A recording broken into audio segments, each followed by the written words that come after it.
Le discernement numéro 7. Cet enseignement est la 7e partie d'une série de 11 enseignements. Pour en bénéficier totalement, il vous faut lire les 10 autres parties. Les sorciers. Au reste, mes frères, réjouissez-vous dans le Seigneur. Je ne me lasse point de vous écrire les mêmes choses, et pour vous cela est salutaire. Prenez garde aux chiens, prenez garde aux mauvais ouvriers, prenez garde aux faux circoncis. Car les circoncis, c'est nous, qui rendons à Dieu notre culte par l'Esprit de Dieu, qui nous glorifions en Jésus-Christ, et qui ne mettons point notre confiance en la chair. Philippiens 3, 1-3. Différence entre sorciers et démons. Un démon, c'est tout simplement une semence du diable, comme nous l'avons déjà étudié. Un sorcier par contre, c'est quelqu'un qui pratique la sorcellerie, qui sait utiliser et manipuler la puissance de Satan. Un démon n'est pas nécessairement un sorcier. Beaucoup de démons ne sont pas des sorciers, c'est-à-dire qu'ils ne connaissent pas la pratique de la sorcellerie. Mais étant la semence de Satan, c'est-à-dire la propriété du diable, ils sont des instruments que Satan peut utiliser à volonté. C'est en cela qu'ils constituent un problème pour le peuple de Dieu. Un sorcier par contre, est un élément extrêmement dangereux pour le peuple de Dieu. Les sorciers n'ont jamais une seule minute à perdre. Lorsqu'ils sont dans une église, ils n'ont qu'une seule mission, détruire le peuple de Dieu le plus rapidement possible. Les sorciers et leurs œuvres. Actuellement, les sorciers sont très nombreux dans les églises, et ils sont en majorité des femmes. Beaucoup ont des dons de prophétie, d'autres manifestent des talents de musique. Vous les rencontrez très nombreux dans les groupes de folie, qu'ils appellent groupes de chorale, groupes de louanges, groupes d'adoration, groupes de femmes, groupes d'intercession, moniteurs d'école du dimanche, etc. Vous reconnaîtrez ces sorciers par leur attachement à la vanité, aux choses du monde, à la recherche de la gloire, et aux objets de séduction tels que les bagues, les bracelets, les chaînes et autres bijoux, les parfums, etc. Voici un élément qui vous aidera à reconnaître certains de ces sorciers. Ils sont constamment en train de mâcher du chewing-gum, même pendant les messages. Plusieurs de ceux que vous appelez leaders des groupes de louange et d'adoration sont des grands satanistes, des sorciers redoutables. C'est avec leurs incantations et leur pouvoir d'hypnotisme qu'ils séduisent la foule, et vous entendez les gens les apprécier en disant que quand ils chantent, il y a tellement d'onction, le Saint-Esprit descend. Et ce sont leurs chansons qui attirent la foule dans les assemblées. Ils travaillent en collaboration avec les pasteurs sorciers, pour gagner à Satan les gens qui ont fui le monde. Ne soyez pas étonnés que toutes ces assemblées aujourd'hui aient largement investi dans les instruments et autres équipements de musique. Parfois, vous rencontrez des églises plus équipées en instruments de musique que des boîtes de nuit. Ne croyez pas qu'ils sont fous, bien-aimés. Ce n'est pas un investissement inutile qu'ils font, c'est avec tout cela qu'ils tiennent la foule captive. C'est la raison pour laquelle, même quand les gens voient toutes les abominations qui se passent dans ces lieux, ils n'arrivent pas à prendre la décision de ne plus y aller. Ils sont liés et complètement séduits. La plupart des femmes que vous appelez prophétesses dans les assemblées sont de redoutables vampires. Des femmes qui sont soit des démons des eaux, soit des démons de forêt, soit des démons de cimetière. Et les prophéties qu'elles donnent sont des prophéties fabriquées dans le monde spirituel. C'est avec tout cela qu'elles se font accepter dans les assemblées. Elles se font toutes adopter par des pasteurs, et elles sont appréciées. Avec leurs dons, elles aveuglent les gens, au point où, même quand elles font des grosses bêtises, tout passe inaperçu, personne n'en fait cas. Ces sorciers essayent toujours de s'intégrer sans perdre le temps, dans les différents aspects des assemblées, pour initier et détruire rapidement les quelques enfants de Dieu qui sont dans ces lieux. Pendant que certains s'occupent de l'initiation des adultes, d'autres s'occupent des enfants. Voilà pourquoi c'est un très grand danger pour un enfant de Dieu de rester dans une assemblée qui marche dans la fausse doctrine. Voici une autre incantation que ceux parmi eux, qui s'appellent serviteurs de Dieu, font sur le peuple de Dieu. Chaque fois que ces sorciers passent dans les assemblées, ils demandent à prier pour les gens, et les appellent devant par catégorie. Dans les différentes catégories qu'ils appellent devant, il y a la catégorie des gens qui ne sont pas encore mariés. Ils leur disent qu'ils vont prier pour eux pour qu'ils se marient. Ils font des incantations sur les ignorants, en leur mentant qu'ils prient pour que Dieu leur donne un partenaire. Dès qu'ils tournent le dos, les gens pour lesquels ils ont prié, commencent à brûler, et n'arrivent plus à se retenir. et se retrouvent en train de chercher un partenaire avec empressement. Pourquoi les sorciers opèrent-ils librement dans les assemblées aujourd'hui? C'est à cause de la fausse doctrine. Dieu n'est nulle part dans l'évangile de mensonge. Ce n'est que sous la couverture de la fausse doctrine que ces sorciers peuvent opérer librement, car dans la fausse doctrine, on a créé des structures qui leur sont favorables. On a créé des modèles qui n'ont rien à voir avec le modèle de Jésus-Christ, les programmes de culte rythmés et cadencés, les hommes qui prennent la place du Saint-Esprit en désignant chaque fois qui doit chanter, qui doit prophétiser, qui doit prier, ce que doit dire celui qui prie, quand les gens vont se mettre debout, et quand ils vont s'asseoir, quand ils vont fermer les yeux, et quand ils vont ouvrir les yeux, quand ils vont lever les mains, et quand ils vont les baisser. Dans certaines de ces sectes, même les cantiques, et les chants qu'on doit chanter, sont choisis longtemps à l'avance.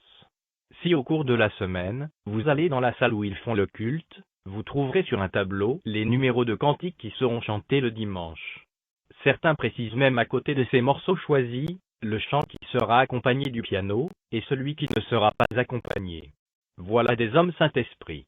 Le Saint-Esprit de Dieu n'a plus rien à faire au milieu d'eux. Ils peuvent tout faire seuls. Ils peuvent tout programmer, et tout coordonner à la lettre. Pour eux, Jésus a perdu son temps en nous envoyant le Saint-Esprit.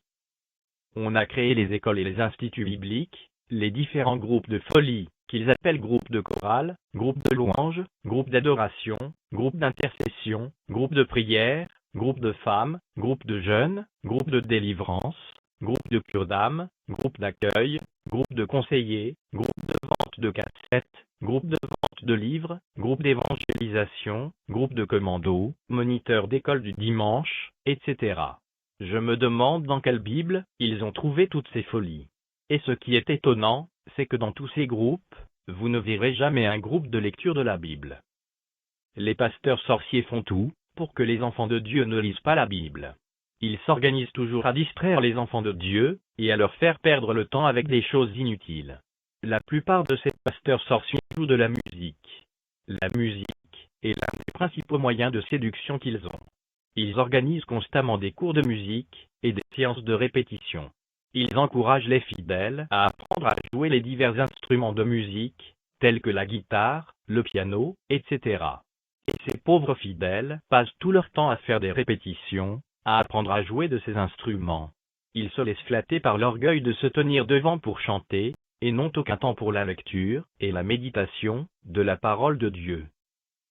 C'est de cette manière que ces agents de Satan tiennent les fidèles captifs dans les liens de l'ignorance. Ils savent que si vous lisiez la Bible, vous connaîtriez la vérité, et la vérité vous affranchirait.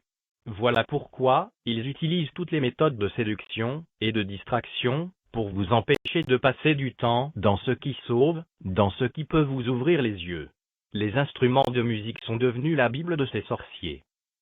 Dans ces fausses assemblées, on a en outre des nominations basées sur la cupidité, les considérations fondées sur la recherche du matériel, la gestion charnelle des choses spirituelles, les messages inspirés par la soif de l'argent, et l'escroquerie. Dès que vous arrivez dans ces assemblées, si vous êtes un cadre d'entreprise, on vous nomme diacre ou ancien. Si vous êtes un homme d'affaires, on vous nomme diacre ou ancien. Si vous êtes un peu riche matériellement, on vous nomme diacre ou ancien ou leader d'un de ces groupes de folie. Et si vous êtes pauvre, même si vous mouriez, l'on ne s'en rendrait pas compte. Toutes ces structures sont sataniques, et Satan les utilise à sa guise. Dans de telles structures, l'enfant de Dieu n'est pas protégé du tout. C'est pourquoi, sortez du milieu d'eux, et séparez-vous, dit le Seigneur. Ne touchez pas à ce qui est impur, et je vous accueillerai. Je serai pour vous un père, et vous serez pour moi des fils et des filles, dit le Seigneur Tout-Puissant. 2 Corinthiens 6, 17-18. Et j'entendis du ciel une autre voix qui disait, « Sortez du milieu d'elle, mon peuple, afin que vous ne participiez point à ses péchés, et que vous n'ayez point de part à ses fléaux. » Apocalypse 18, 4. Piège à éviter. La délivrance. Sachez que chaque fois que vous attrapez les sorcières, étant coincées, elles se déguisent en innocentes qui demandent la délivrance. Ne tombez jamais dans le piège de prier pour de tels vampires. C'est tout simplement du temps que vous perdez. Ce sont des démons, et vous ne réussirez jamais à les délivrer. C'est encore une autre ruse pour vous vider spirituellement, et bien vous séduire. Laissez-moi maintenant vous établir la différence qu'il y a entre les sorciers qu'on peut délivrer, et ceux qu'on ne peut pas délivrer. Il y a des sorciers semences de Dieu, et des sorciers semences de Satan. Les sorciers semences de Dieu peuvent être délivrés, les sorciers semences de Satan sont des démons, et ne peuvent en aucun cas être délivrés. Comment reconnaître un sorcier semence de Dieu?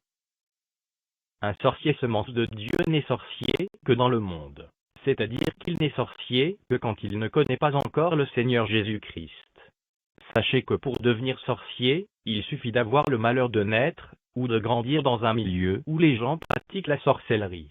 Dans de tels milieux, l'on peut être initié. Ceci veut dire que vous ne pouvez pas facilement dire si un sorcier païen est démon ou s'il est récupérable. C'est face à l'Évangile que le discernement devient plus clair.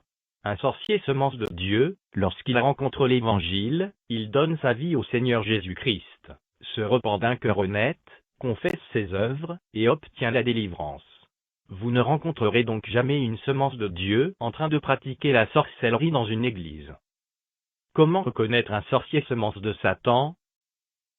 Par contre, les démons, comme nous l'avons déjà étudié, sont des menteurs.